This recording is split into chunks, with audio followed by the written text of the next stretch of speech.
Hey everybody, my name is Sarah Jane and I am the Education Specialist with United Against Human Trafficking. Today I have a video for you about the mindset of a human trafficking victim. Now, before I get into this, I need to say that I am not, nor have I ever been a victim of human trafficking.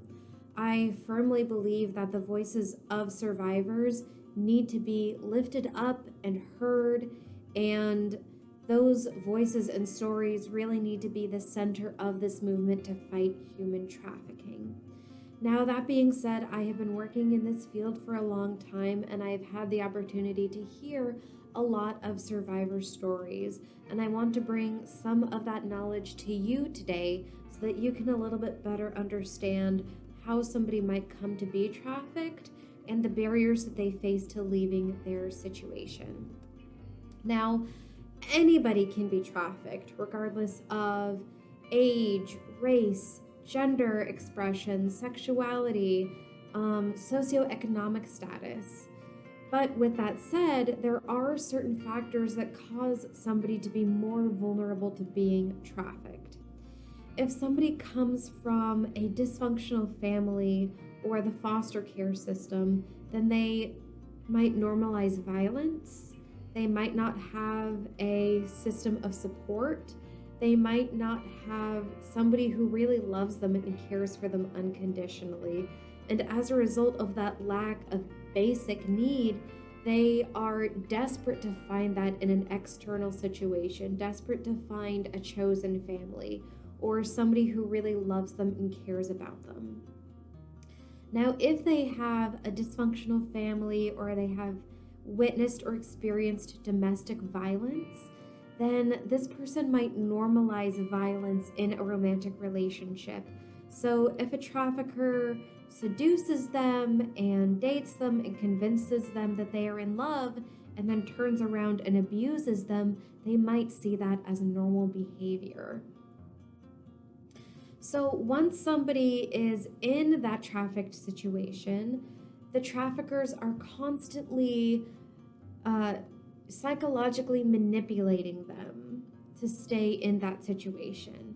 So they might lower their self-confidence, tell that person they're worthless, say that if this person goes to the police that they will be arrested or not believed. They'll convince them that no one loves them aside from their trafficker. They'll try to convince their victim that this is who they are and they really don't have anywhere else to go other than being in the home of their trafficker. They really sow the seeds of mistrust to law enforcement, strangers, people who are in authority.